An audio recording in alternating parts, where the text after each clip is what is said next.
당신만 모르는 지식 이야기. 코스피에 숏치고 S&P에 기도하면 생기는 일에 대해 전달하려 합니다. 구독, 좋아요는 컨텐츠 제작에 큰 힘이 됩니다. 정말 이상하지 않으세요?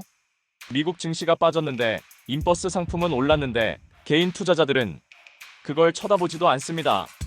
국내 개인 투자자들이 수익률 1위, 2위인 미국 인버스 ETF를 오히려 팔고 있다는 사실 알고 계셨나요? AC 미국 빅테크 인버스 ETF 한 달 수익률 13.5%, SOL 미국 테크 인버스 ETF 수익률 12.8%, 나스닥 100, S&P 500 인버스 ETF도 각각 10% 안팎의 수익을 올렸습니다. 그런데 투자자들은 전부 팔고 있었어요. 왜 그랬을까요? 대답은 간단합니다. 미국은 결국 오른다. 정말 묘한 믿음입니다. 미국 시장은 무조건 우상향, 한국 시장은 무조건 하락. 이게 지금 한국 개미들의 머릿속에 잠재된 내재 명령어입니다. 한쪽엔 맹목적 롱, 다른 한쪽엔 반사적인 숏. 이게 지금 대한민국 개미 투자자들이 포지션 분열입니다. 현실을 봅시다. 미국 증시에선 고점 대비 10% 가까이 빠졌고 트럼프발 관세 이슈에 빅테크가 주춤하고 있음에도 개인들은 오히려 미국 ETF를 사모으고 있습니다. TIGR S&P 500 ETF 한 달 순매수 1998억 원, KODX 미국 나스닥 100 1520억 원, 모두 정방향 롱 베팅입니다. 반면 국내 시장에선 무슨 일이 벌어지고 있을까요? 코스피는 2700선, 연초 대비 안정적인 흐름이었는데 개인들은 여기서 인버스를 샀습니다. 그것도 곧버스를요. KODX 200 선물 인버스 EX 일주일 순매수 1000억 원. 이건 단기 숏도 아닙니다. 뚜렷한 하락 시그널 없이 떨어질 것 같으니까 사는 투자입니다. 여기서 질문 하나 드릴게요. 미국은 떨어져도 산다. 한국은 오르는데도 판다. 이 판단 어디서 나온 걸까요? 뉴스일까요? 아닙니다. 이건 시장의 데이터를 읽는 게 아니라 시장의 감정을 투영한 결과입니다. 미국 시장은 멋지고 강하고 그래서 결국 우상향할 거라는 서사. 한국 시장은 정체돼 있고 정부가 믿음이 안 가고 그래서 떨어질 거라는 정서. 근데 문제는 이거죠. 투자는 감정이 아니라 구조를 따라가야 하는 게임입니다. 지금 미국 증시는 전고점 부담 긴축 정책 지속 대선 변수 세 가지 리스크가 겹쳐 있습니다. 반면 국내 증시는 반도체 업황 반등, 모건 스탠리 목표주가 상향, DRAM 단가 안정화 흐름까지 잡히고 있습니다. 삼성전자 목표주가 6.5만원에서 7만원, 영업이익 추정치 40조, SK하이닉스 목표가 23만원, 2025년 영업이익 29조. 시장에 이미 모멘텀이 다시 들어오고 있어요. 근데 지금 개인들은 그걸 역으로 베팅하고 있습니다. 오르는 종목에 숏을 때리고 떨어지는 시장은 외면합니다. 왜 이런 선택이 반복될까요? 그 이유는 심리적 편향과 경험 부족이 결합한 최악의 투자 습관 때문입니다. 롱은 가만히 들고만 있어도 떨어지지만 않으면 이익을 봅니다. 하지만 인버스, 특히 곧버스는 어떨까요? 횡보만 해도 손해입니다. 이건 녹는 상품입니다. 누적 수익률이 아닌 일간 수익률을 역방향으로 추종하니까요. 시장이 흔들릴 때 롱숏 다 바른다고요? 정말 어렵습니다. 어설픈 숏은 고점도 못 잡고 바닥도 놓쳐버리는 거예요. 그래서 차라리 정배열된 롱, 지지선 위에서 매수한 ETF, 확실한 트렌드에 올라타는 게 지금 개인 투자자에게 맞는 전략일 수 있습니다. 생각해보세요. 왜 사람들은 인버스를 복수처럼 쓸까요? 정확하게 말해서 많은 개미 투자자들에게 인버스는 투자라기보다 징벌의 수단입니다. 이 시장 망했어. 너네 이제 끝났어. 봐라, 내가 맞지 않았냐? 그런 감정으로 진입합니다.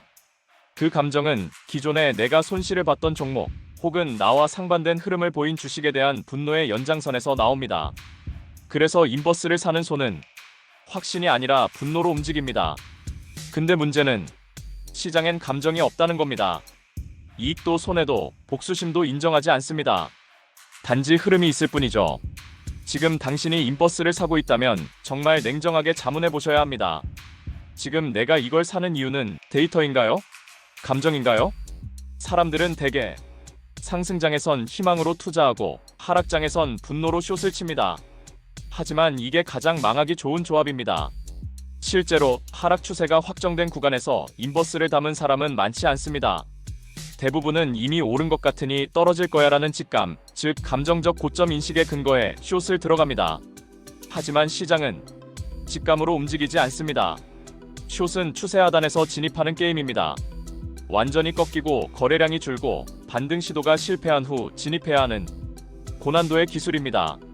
그러니까요, 지금도 코스피가 아직 120선을 지지하고 있고 이평선 정배열 구간이 세팅 중인 시점에 인버스 200짜리를 담는 건 사실상 시장과 반대로 가겠다는 선언이에요. 그런데 말입니다. 왜 이 위험한 선택을 계속 반복할까요? 이유는 생각보다 단순합니다. 사람은 항상 뭔가를 해야 안심하기 때문입니다. 가만히 기다리는 건 가장 불안한 상태죠. 그래서 무의식 중에 매수라는 행위 자체로 안정감을 확보하려 합니다. 근데 이게 시장에선 오히려 독이 됩니다. 왜냐고요? 시장은 행동한 자를 보상하지 않습니다. 시장에선 참은 자가 이깁니다. 진짜 고수들은 움직이지 않을 때를 압니다. 그리고 현금이 최고의 해지라는 것도 압니다. 하지만 개미는 현금을 못 견딥니다. 심리적으로는 마치 아무것도 안 하고 있는 것 같은 불안이 찾아옵니다. 그래서 뭐라도 삽니다. 그리고 조정이 오면 인버스를 삽니다. 2배짜리, 3배짜리. 그리고 그건 거의 항상 지옥문입니다. 특히 곧버스는 횡보장에서 녹습니다. 이건 구조적으로 움직임이 없으면 손실이 나는 구조입니다. 근데 지금 시장 폭락이 아니라 박스권 정체입니다. 즉, 곧버스에겐 최악의 환경입니다. 그럼 이제 진짜 중요한 질문을 하나 드릴게요. 그럼 지금 같은 장에서 개인은 뭘 해야 하죠? 정답은 확실한 롱 포지션 하나와 나머지 자산은 현금으로 남겨두는 것. 그게 바로 지금 같은 매크로 혼돈기에서 살아남는 방식입니다. 지금 미국 증시엔 대선, 금리, 관세라는 3대 악재가 대기 중입니다. 이건 방향성이 정해지기 전까진 누가 맞고 틀린지를 예측할 수 없습니다. 반면 국내 시장은 적어도 반도체 사이클의 회복이라는 가시적 모멘텀이 존재합니다. 즉, 롱은 명확하게 반도체 중심의 정배열 종목에 붙고 나머지는 차라리 들고 있지 말아야 한다는 겁니다. 괜히 이걸 떨어질 것 같다고 인버스를 사거나 추세가 꺾이지도 않았는데 숏을 치는 건 기억에만 남고 수익으론 남지 않는 선택이 됩니다. 그리고 이 모든 걸 아는 순간 투자가 달라집니다. 당신은 이제 차트만 보지 않을 겁니다. 자신의 감정도 보게 될 겁니다. 감정으로 사는 사람은 항상 시장에겐 먹잇감입니다. 하지만 감정을 인식하는 사람은 시장에 먹히지 않습니다. 그게 고수의 시작이고 생존자의 마인드입니다. 시장에선요, 움직이지 않는 것도 전략입니다. 특히 ETF 투자에서는 들어가지 않는 타이밍을 아는 게 진입보다 더 중요합니다. 개인 투자자들이 자주 실수하는 포인트는 이겁니다. ETF는 덜 위험하다는 착각.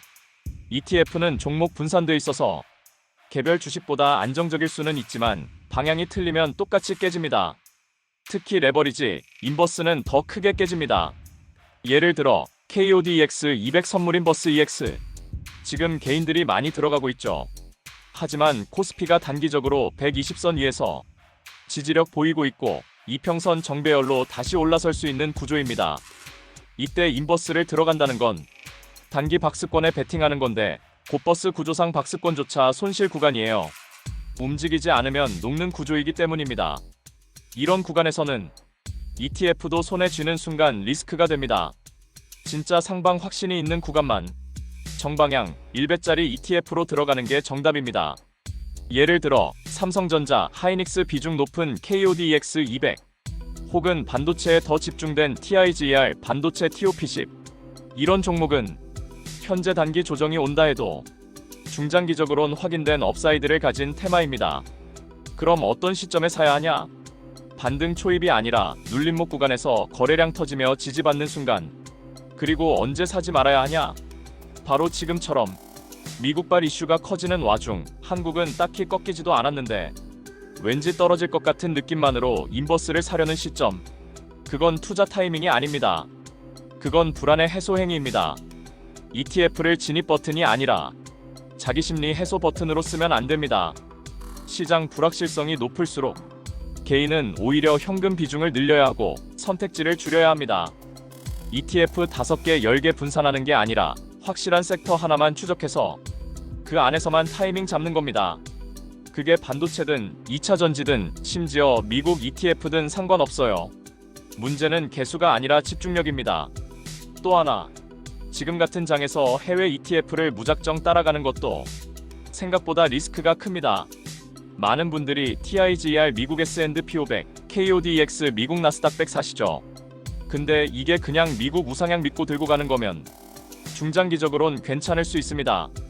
하지만 단기 이슈 마이너스 금리, 대선, 관세, 대만 리스크 등이 동시에 겹치는 이 타이밍에 저점 매수 타이밍이 아니라는 것만은 명확히 알아야 합니다. 지금은 매수보다 보류가 정답인 타이밍입니다. 시장은 당신이 가만히 있다고 벌점을 주지 않습니다. 근데 당신이 괜히 움직이면 큰 대가를 요구합니다. 특히 ETF는 변동성이 낮아 보이지만 잘못된 타이밍에 들어가면 회복이 오래 걸립니다. 한번 꺾이면 레버리지 ETF는 정상화까지 훨씬 긴 시간이 걸리거든요. 한쪽 방향으로만 구조화된 ETF는 잘못 잡으면 빠져나올 타이밍이 없습니다. 그래서 지금 당신이 해야 할 일은 사거나 팔거나가 아니라 고르고 거르는 겁니다. 무엇을 고르고 무엇을 피할 것인가? 그 기준이 없으면 당신은 또 시장 뉴스에 흔들리고 다시 감정적 선택을 반복할 겁니다. 하지만 지금 이 채널을 통해 당신은 기준을 만들 수 있습니다. 이 채널은 단지 종목을 말하지 않습니다. 그 종목을 사야 하는 상황까지 분석합니다. ETF 하나를 보더라도 이게 지금 어떤 리스크 안에 있는지, 이 시점이 정량적으로 맞는 타이밍인지 끝까지 따져드립니다. 그래서 이 채널은 ETF 추천합니다가 아니라 이 타이밍엔 ETF조차 위험합니다라고 말할 수 있는 채널입니다. 이제 당신은 안 겁니다. 시장이 단지 숫자의 흐름이 아니라 심리, 착각, 군중, 정치, 구조, 알고리즘까지 얽힌 거대한 전장이라는 걸요. 이 안에서 개인이 살아남는다는 건 그냥 공부 많이 했다고 되는 일이 아닙니다. 그냥 뉴스 많이 봤다고, 기업 실적 좀 본다고 되는 일이 아닙니다. 당신이 알아야 하는 건 판 전체입니다. ETF 하나를 고를 때도, 뉴스 한 줄을 볼 때도 사람들은 가격만 봅니다. 하지만 우리는 타이밍과 구조를 봅니다. 이게 바로 개인이 절대 들을 수 없었던 이야기, 누구도 알려주지 않는 이야기, 이 채널이 계속해서 보여줄 이야기입니다. 지금 이 순간에도 뉴스는 미국 증시가 흔들렸다고 떠들고, 커뮤니티는 또 곧버스 사자고 외치고, 누군가는 삼성전자 인버스 받겠다고 합니다. 그 와중에 당신은 차트를 볼 수 있고 흐름을 감지할 수 있고 움직이지 않아야 할 순간을 알아차릴 수 있다면 당신은 이미 그들과 다른 차원에서 시장을 보고 있는 사람입니다. 지금 당신이 구독 버튼을 누르는 순간 이 채널은 당신에게 정보를 주는 곳이 아니라 판을 읽는 눈을 훈련시키는 도구가 됩니다. 그 눈이 있는 사람만이 숏과 롱 사이에서 길을 잃지 않습니다. 뉴스에 흔들리지 않고 커뮤니티에 휩쓸리지 않고 유튜브 단타 종목 따라가다 날리는 그 인생을 반복하지 않습니다. 앞으로도 시장은 지금보다 더 잔인하게 돌아갈 겁니다. 정치는 요란하고 금리는 흔들리고 AI는 판을 바꾸고 중국은 변수고 미국은 의도적으로 우리를 건드립니다. 그 와중에 당신은 지금 이 채널에서 판단하지 말고 먼저 구조를 보라는 원칙을 배웁니다. 그게 진짜 살아남는 힘입니다. 주식은 운이 아닙니다. 감정도 아닙니다. 정확히 정보 격차의 싸움입니다. 그 정보, 당신은 이제 그냥 흘려보내지 않을 겁니다. 당신은 이제 뉴스를 그대로 소비하지 않을 겁니다. 당신은 이제 숫자 뒤에 숨은 힘의 방향을 찾기 시작할 겁니다. 그리고 그게 바로 우리가 이 채널을 만드는 이유입니다. 이 채널은 예측하지 않습니다. 판단하게 만듭니다. 급등 이야기하지 않습니다. 왜 그 타이밍은 피해야 하는지를 알려줍니다. 뉴스보다 빠르고 유튜브보다 깊고 리포트보다 현실적인 콘텐츠, 그리고 누구보다 당신의 진짜 투자 생존을 생각합니다. 다른 채널이 당신에게 종목을 주면 이 채널은 당신에게 판을 보는 눈을 줍니다. 그게 다릅니다. 그게 진짜입니다. 지금 구독하는 건 정보를 얻기 위한 게 아닙니다. 다시 당하지 않기 위한 선택입니다. 그러니까 정리해보면 지금 이 시장에서 개인 투자자들이 처한 현실은 이렇습니다. 미국은 떨어져도 오른다고 믿고, 한국은 올라가도 떨어질 거라고 믿고, 인버스는 복수심에 사고, ETF는 심심할 때 사는 스낵처럼 들락날락하고, 레버리지는 멀미가 나도 들고 있는 롤러코스터고, 현금은 손에 들고 있으면 불안해서 뭐라도 해야 될 것 같은 기분이 들죠. 네, 투자라기보다는 거의 감정의 롤플레잉 게임입니다. 시장에선 지금 내가 뭘 하고 있는지보다 왜 그렇게 행동하고 있는지를 모르는 게 더 무섭습니다. 많은 사람들이 뉴스도 보고 리포트도 보지만 결국 자기가 뭘 보고 있는지 모릅니다. DRAM 가격 반등? 그게 내 ETF랑 무슨 상관이 있는지 연결 안 되면 그건 그냥 무음 뉴스예요. 삼성전자 목표주가 7만원? 그래서 KODX 200이랑 무슨 상관인지 모르면 그건 뉴스가 아니라 화장실 벽 신문입니다. 우리는 그걸 똑바로 보자는 겁니다. 지금 미국 인버스가 올랐다고요? 근데 당신이 안 산 이유가 뭔지 아세요? 수익률이 낮아서가 아니에요. 감정상 그게 아닌 것 같아서입니다. 시장은 감정을 인정하지 않아요. 오직 구조와 확률만 작동합니다. 그래서 중요한 건 지표가 아니라 지표를 읽는 눈입니다. 지금까지 이 영상에서 다룬 정보 절대 가볍게 듣고 흘려버릴 내용이 아닙니다. 예를 들어 곧버스가 박스장에서 녹는 구조라는 사실. 이건 그냥 ETF 기초일 수 있죠. 근데 이걸 아는 사람과 모르는 사람의 1년 수익률은 마이너스 30%와 5%로 갈립니다. 또 하나, 미국은 우상향이라는 신념에 투자하면 언젠간 돈 벌 수 있을지 몰라도 단기 리스크를 외면한 대가는 반드시 옵니다. 나는 장기 투자자니까 괜찮아. 정말이요? 근데 장기 투자자라고 하면서 ETF 하루 등락에 가슴 철렁하는 사람 정말 많습니다. 그럼 장기 투자자 아닌 겁니다. 그건 긴 시간 들고 있는 단타입니다. 그렇게 시장은 모른 채 하는 사람을 아주 야무지게 혼내줍니다. 자, 그래서 결론은 이겁니다. 시장에선 이해 못한 정보는 모른 것보다 더 위험합니다. 이해 못한 채 쌓인 정보는 당신의 선택을 더 복잡하게 만들 뿐 도움이 되지 않습니다.